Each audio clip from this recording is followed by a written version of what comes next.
Isso é que é reggae, hein? Chupa essa manga aí, ó.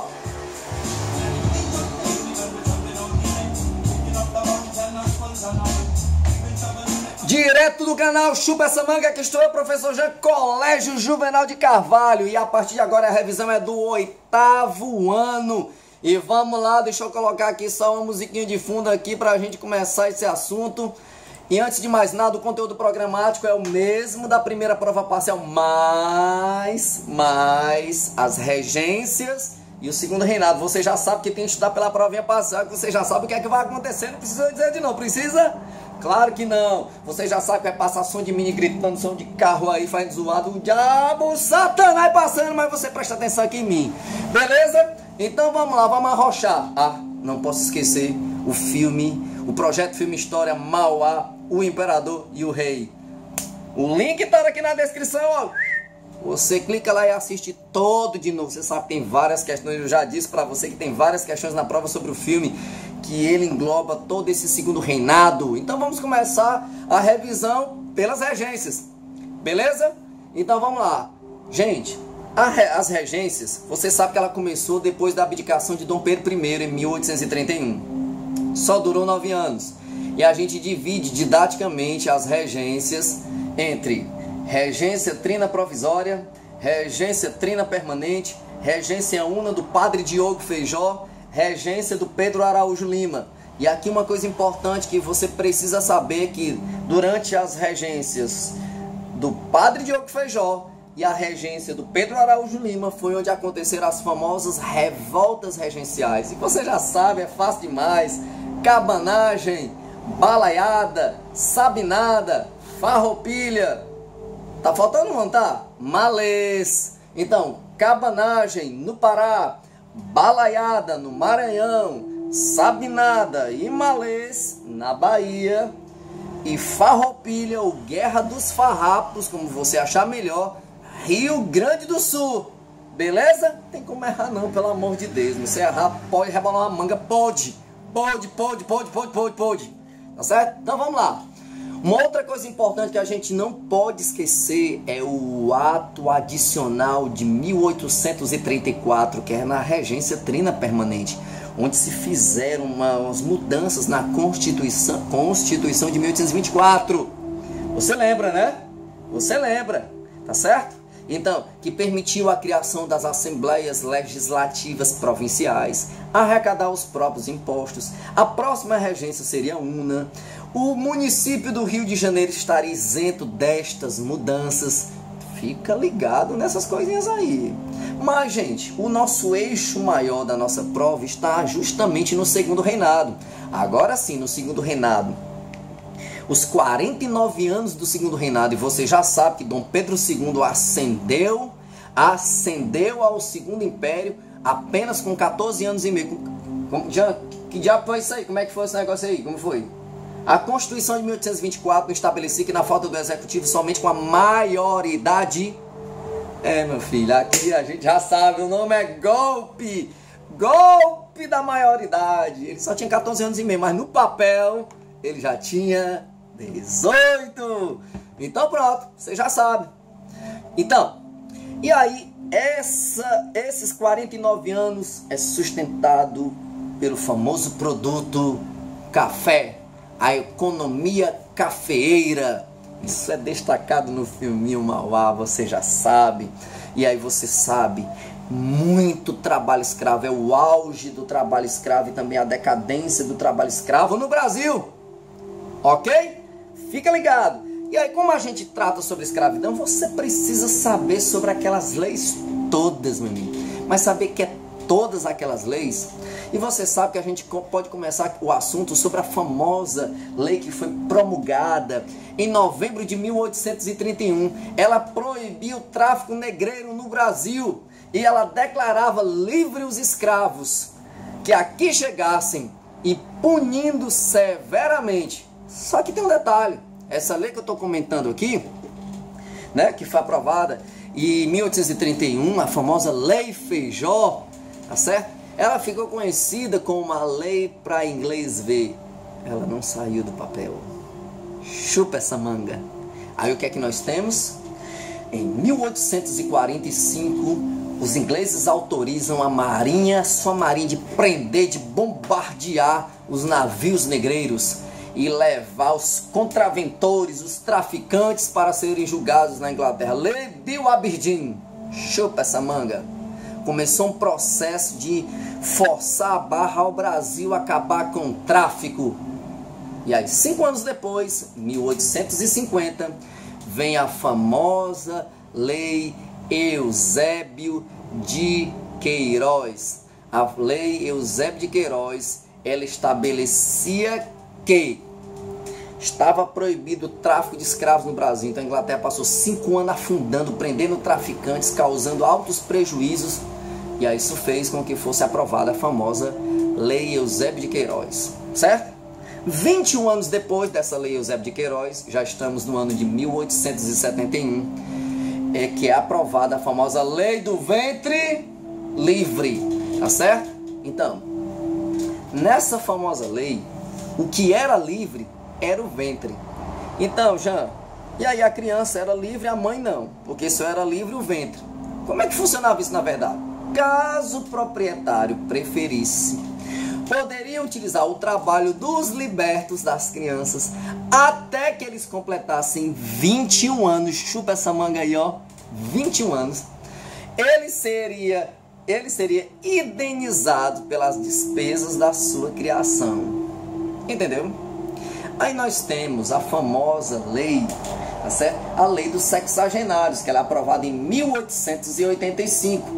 Ela dava liberdade aos escravos com mais de 60 anos de idade, conhecido como a lei da gargalhada nacional, a lei da piada nacional.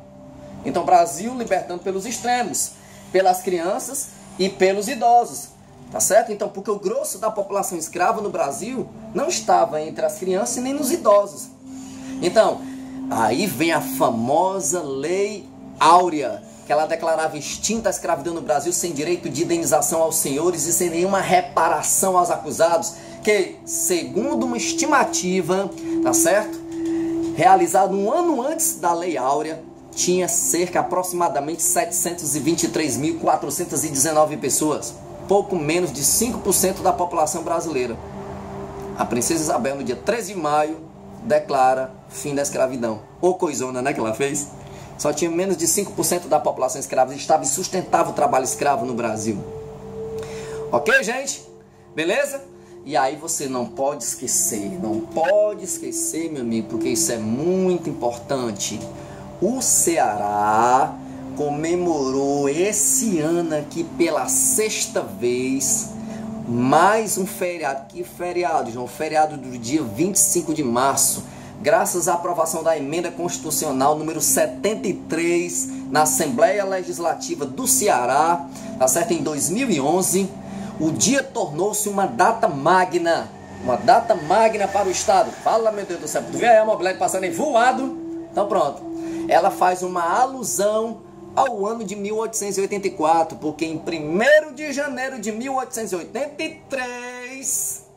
o movimento libertador, articulado pela Sociedade Cearense Libertadora, consegue a alforria de todos os escravos da famosa vila de Acarape, A-C-A-R-A-P-E. Hoje chama-se Redenção, que tem aquela negra assim, ó, de joelhos, nua, tem até assim, monumento negra nua e vários feixes de luz passando. Por isso que o Ceará recebe o epíteto Ceará, terra da luz. Não é sol e lama, meu Deus do céu, é terra da liberdade, meu Deus, pelo amor de Deus, certo? E claro, José do Patrocínio, ele comparece a essa solenidade.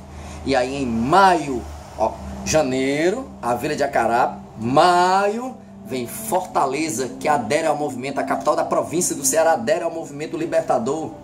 E em setembro do mesmo ano, o nosso vizinho, do nosso ladinho esquerdo aqui, que é o Rio Grande do Norte, a sua cidade chamada Mossoró, também liberta. Jean, me diz uma coisa. Qual eram as principais atividades que era utilizada a mão de obra escrava no Ceará nesse período? Na agricultura, da lavoura de algodão, na agricultura do algodão, ou não, e também nas atividades domésticas. É por isso que o Ceará iniciou um processo de tráfico interprovincial. Tráfico interprovincial. Beleza? Outra coisa importante também que a gente não pode esquecer é que o Paraguai, certo? Sofreu uma grande guerra.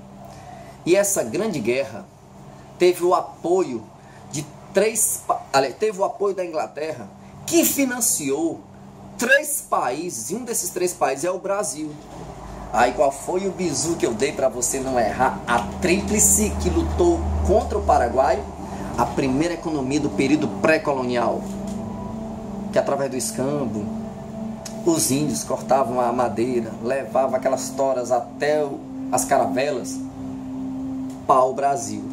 P de Paraguai, A de Argentina, U de Uruguai e Brasil. Pelo amor de Deus, se você errar, meu amigo, dá para rebolar assim de longe, assim, pô, a manga pode.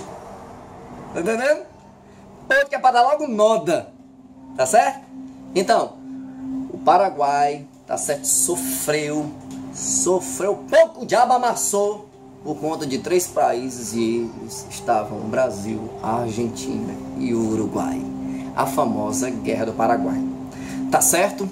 Então, como eu falei, o império estava sustentado pelo famoso ciclo do café, um produto de grande aceitação no mercado externo e trouxe grandes divisas, grandes mudanças ao país, tá certo? Isso é o segundo reinado. O regencial estava em crise, o primeiro reinado estava em crise. Então, o segundo reinado não, está sustentado pela economia cafeeira. Agora, diante dessa economia cafeeira, para facilitar o transporte até dessa própria mercadoria, tá certo? E aí, graças à acumulação de vários capitais, sobretudo por conta do próprio café, isso foi estimulado pelo próprio café, é que vem um processo de... Meu Deus, o ônibus quase me leva agora, o ônibus. Agora uma moto, certo? Mas vamos voltando. Então a economia, gente, cafeira sustentou financeiramente o Brasil durante o segundo reinado, tá certo? Mas ela deu um salto e estimulou, com essa economia cafeeira, um setor importante para transportar. E quem começou isso foi o Irineu Evangelista de Souza, o famoso Visconde de Mauá, que criou a primeira ferrovia do Brasil. Então é o setor de transporte ferroviário. Não estou falando do time ferroviário, não, é o transporte ferroviário, viu? Presta atenção.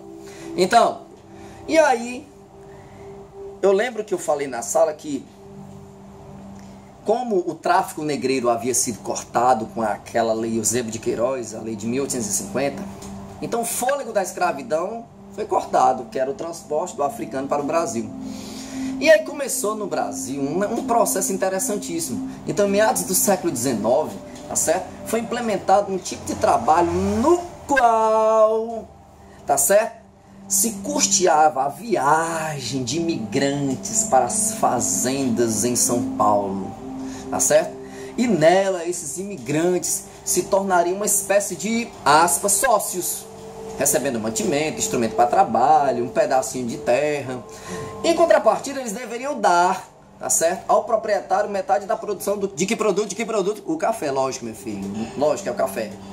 E não poderia deixar a fazenda até o pagamento de todo o gasto que foi investido e assumido pelo próprio fazendeiro. Então, o nome desse sistema é sistema de parceria. Então eu passei a pagar o estrangeiro, o imigrante, entendeu? Não foi o africano, tá certo? Sistema de parceria, uma política de branqueamento, uma política racista no Brasil. Sistema de parceria. Só que esse sistema de parceria não usava o trabalho escravo. Isso entrou em choque aos fazendeiros tradicionais que ainda usavam trabalho escravo. Então isso vai acelerando também o processo de finalização da escravidão no Brasil. Então, eu vou me despedindo aqui. Vamos embora, pelo amor de Deus. A prova tá fácil demais. E no mais, chupa essa manga. Vai lá, Ian.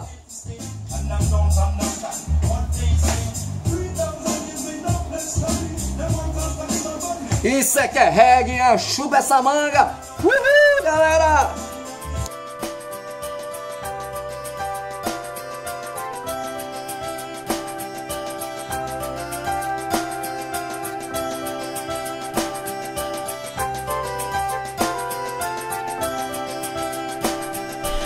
Acreditar no sonho é viver e educar. A vida abre as portas para o mundo.